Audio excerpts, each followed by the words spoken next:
GIS की online study में एक बार कक्षा 9 के सभी विद्यार्थियों का मैं हार्दिक स्वागत करता हूं। और आज हम जिस कवियत्री की चर्चा करेंगे, जिस कवियत्री की कविता को हम आज पढ़ेंगे, उसको मैंने यहाँ लिखा है और एक बार पुनः लिख रहा हूँ और आपको 10 सेकंड का समय भी दे रहा हूँ। इसको एक बार आप पढ़ो। अगर ये आपको पढ़ने में आ जाए तो इसका मतलब आपने हिंदी में कुछ न कुछ सीखा है, अन्यथा आप पूरे इंग्लिश मीडियम के विद्यार्थी हैं। 10 सेकंड का समय पूर्ण होने में और लगभग हो चुका है। देखना यह है कि आपने इसको अच्छी तरीके से पढ़ा या नहीं। अब सुनिए, इसका नाम क्या है। ये नाम है ललदित। ललदित। अगर आपने इसका उच्चारण ऐसे ही मन किया है तो इसका सीधा सा अर्थ है कि आपको ये पढ़ना आ गया। अब बात करेंगे ललदित के वाक। ललदित किसका नाम है? कवियत्री का नाम है जिसने ये कविता लिखी है। संक्षिप्त चर्चा करेंगे ललदित की कि ललदित का जन्म हुआ सन 1320 कहाँ? कश्मीर में। कश्मीर के पंपोर नामक स्थान के सिंपोर गांव में इनका जन्म हुआ और कश्मीरी भाषा की कवियत्री हैं ललदित। ललदित ने भक्ति काल अर्थात हिंदी साहित्य की भक्ति काल है और भक्ति काल के ये निर्गुण धारा की कवियत्री मानी जाती हैं। ललदित के बारे में ज्यादा जानकारियां उपलब्ध नहीं हो पाती हैं। सिर्फ इतना पता चलता है कि 1320 के लगभग जन्म हुआ, 1391 में निधन हुआ और इन्हें ललेश्वरी, लल योगेश्वरी, ललारिफा आदि नामों से भी जाना जाता था।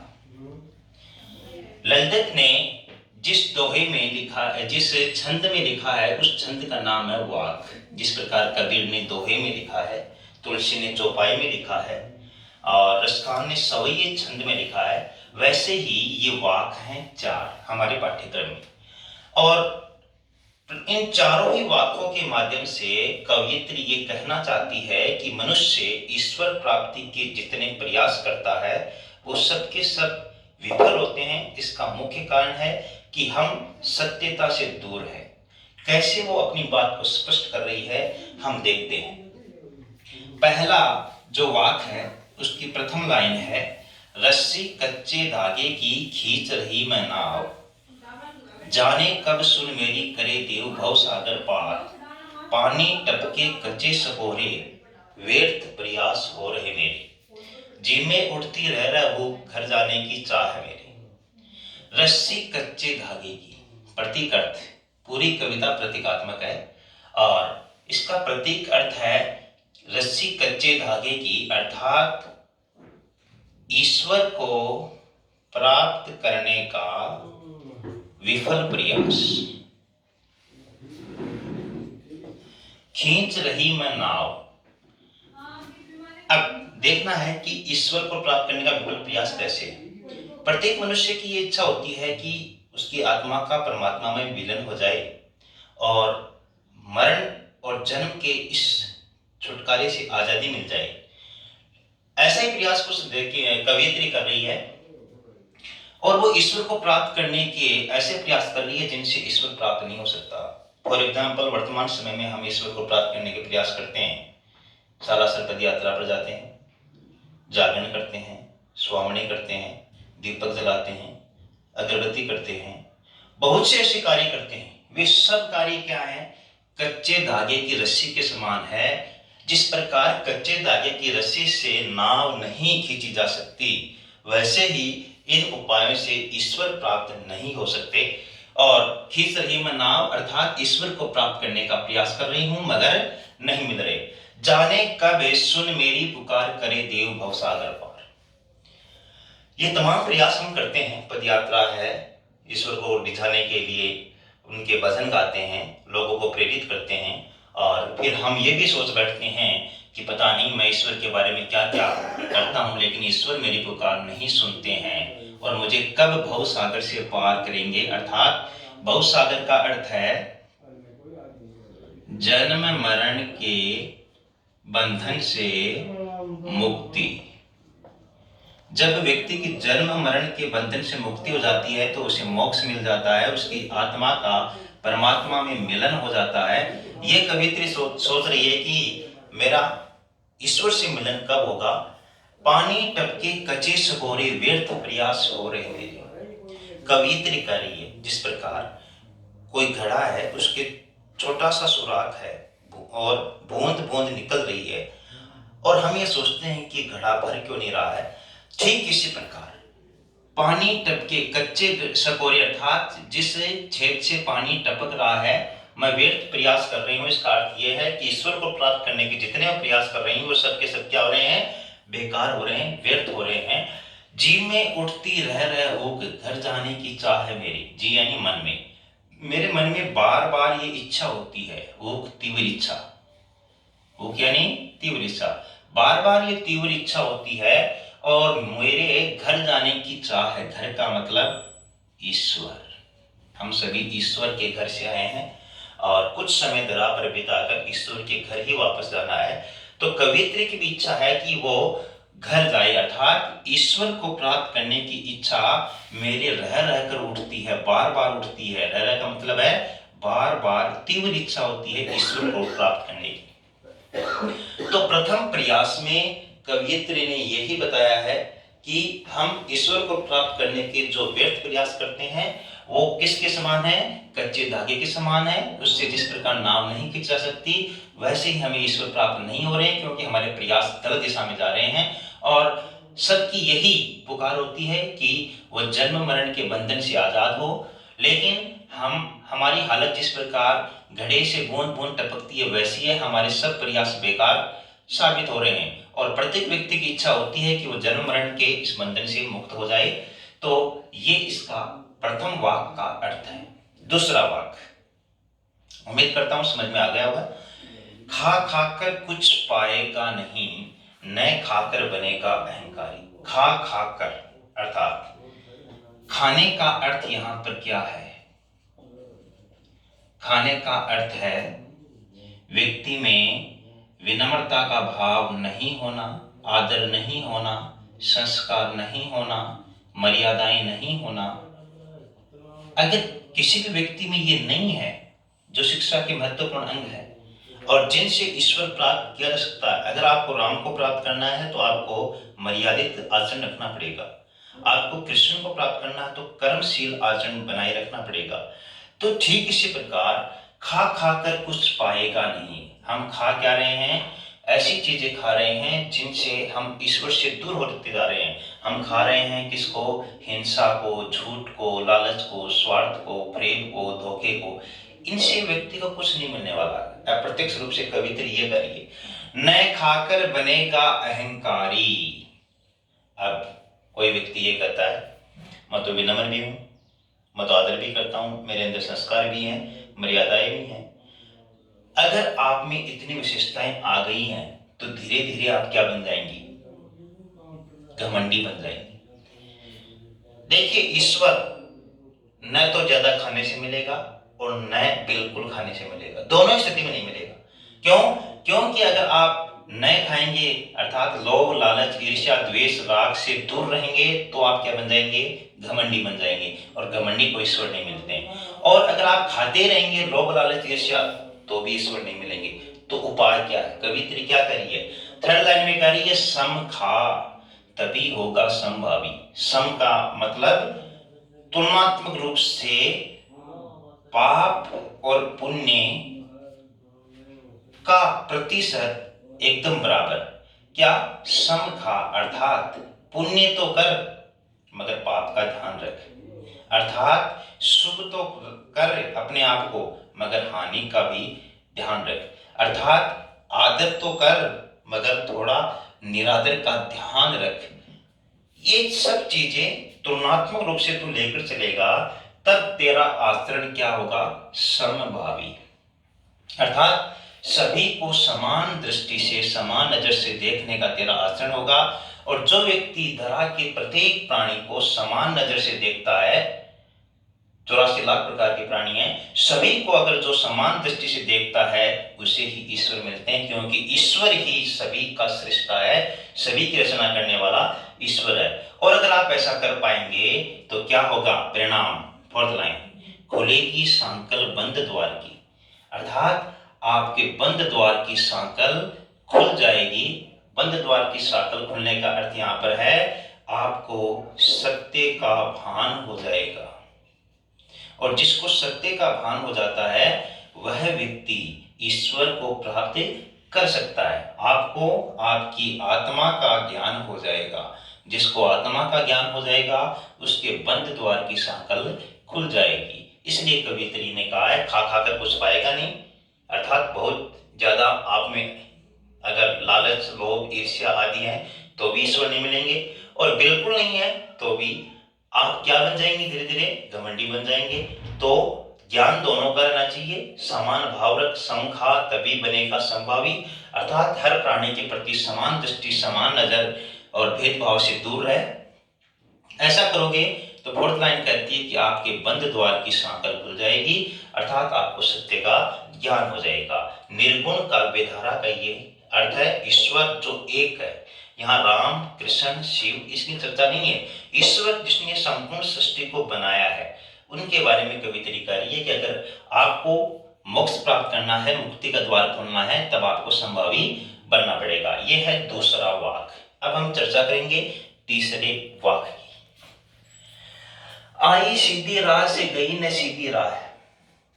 प्रत्येक व्यक्ति जब ईश्वर के घर से चलता है तो ईश्वर कुछ एग्रीमेंट करवाता है कि मैं तुझे धरा पर भेज रहा हूं, वहां आपको सत्य बोलना पड़ेगा, आप हाँ बढ़ते हैं। दया का भाव रखना पड़ेगा, आप हाँ बढ़ते हैं। विनम्रता रखनी पड़ेगी, हाँ। मानवता दिखानी है, हाँ। और आप में करुणा होनी चाहिए, हाँ। आप में सादगी होनी चाहिए, हाँ। आप संभावी रहेंगे, हाँ। आप में देवत्व की पूजा की भावना होनी चाहिए, हाँ। मतलब हम हर एग्रीमेंट पर ये कर सकते हैं, साइन करके आते हैं, सिग्नेचर करके आते हैं। जब हम ईश्वर के वहां से चलते हैं तो प्रत्येक व्यक्ति जो इस धरा पर है वो सीधी राह से आता है, अर्थात इस धरा पर मनुष्य रूप में किसी का जन्म हुआ, इसका मतलब उसे पूर्व जन्म के कुछ पुण्यों को यहाँ धरा पर भोगने का अवसर मिला है। मगर अधिकांश लोग सीधी राह से आ तो जाते हैं मगर सीधी राह से जाते नहीं है, अर्थात जो एग्रीमेंट आपने साइन करके ईश्वर को देकर दिया था, धरा पर आए, असत्य बोलने लग गए, निर्दयी हो गए और सादगी और विनम्रता आपसे धीरे धीरे गायब होने लग गई। तो ऐसे में आप किस राह से वापस ईश्वर के पास, अर्थात छोटा बच्चा जन्म लेता है, उसको झूठ बोलना क्या होता है, चोरी करना क्या होता है पता नहीं होता है, मगर धीरे धीरे उसमें बहुत से विकार आ जाते हैं और वो इतना दोषी बन जाता है कि उसकी राह एकदम गलत हो जाती है। सुषुम सेतु पर खड़ी थी, बीत गया दिन, पीड़ा है। यहां पर कवित्री की क्या है? पीड़ा है। जीवन भर कवित्री ने विकारों के साथ जीवन बिताया, निर्दयी भाव था, उसमें करुणा, विनम्रता, सादगी नहीं थी।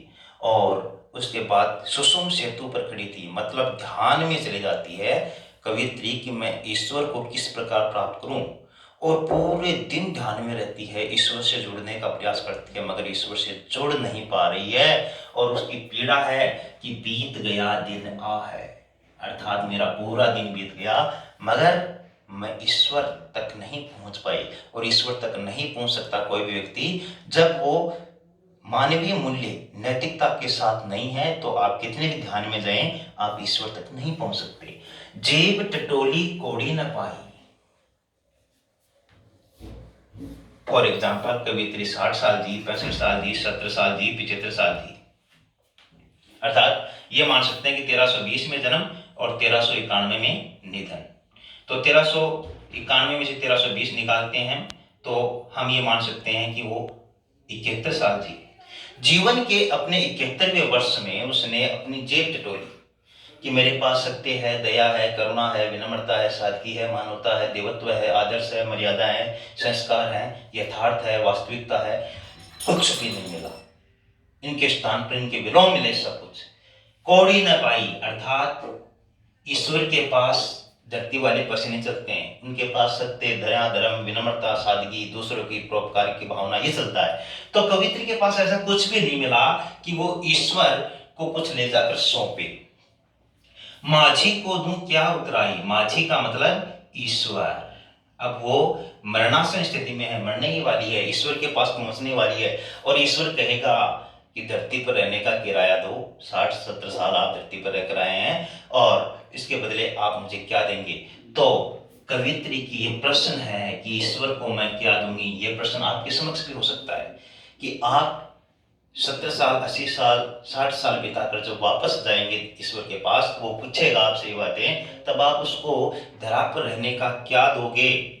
आप होमवर्क समय पर नहीं करते हैं, टीचर्स की बात आप नहीं मानते हैं, आप पेरेंट्स की बात नहीं मानते हैं, आप सत्य और धर्म के साथ नहीं हैं, तो ईश्वर आपसे सब सवाल पूछने वाला है। कहने का अर्थ है फोर्थ, थल थल में बसता है शिव ही। थल थल का मतलब है कण कण, धरती के कण कण में शिव है।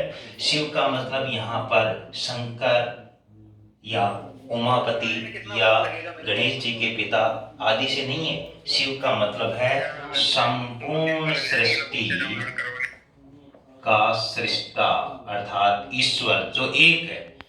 और वो एक ईश्वर कहाँ बसता है, कण कण में बसता है। भेद न करे क्या हिंदू मुसलमान, जिस व्यक्ति ने हिंदू, मुसलमान, सिख, ईसाई, मनुष्य मनुष्य, प्राणी प्राणी में भेद कर लिया, उसे कभी भी शिव नहीं मिल सकते। शिव यानी कल्याण करने वाला, और शिव यानी ईश्वर।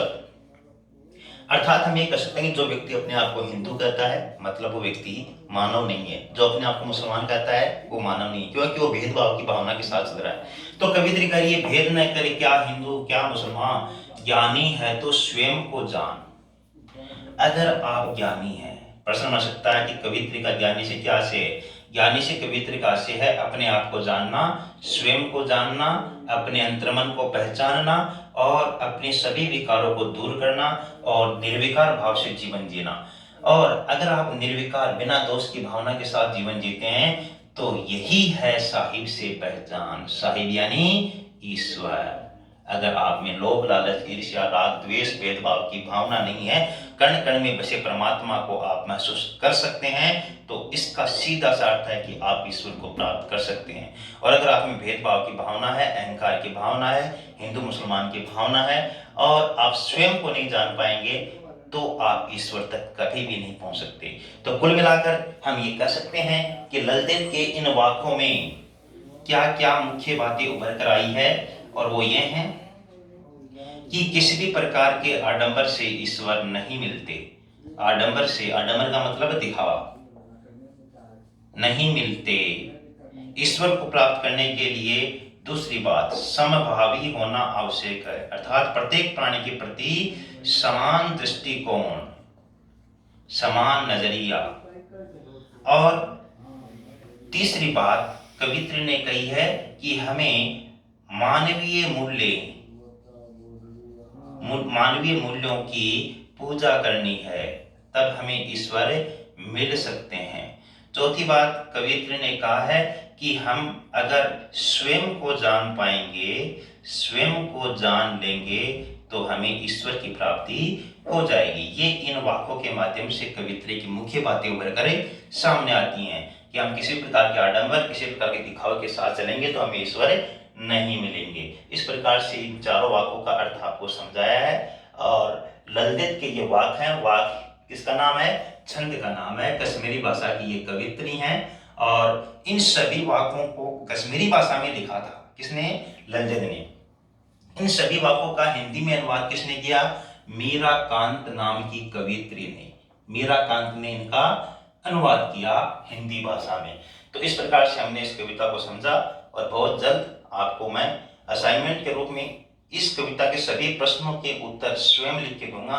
सिर्फ आपको उन प्रश्नों के उत्तर को अपने नोटबुक में लिखना है। और उम्मीद करता हूँ कि ये कविता समझ में आ गई होगी आपके। जीआईएस की ऑनलाइन स्टडी में फिर से मैं आपके लिए एक कविता और लेकर आऊँगा। तब तक के लिए नमस्कार।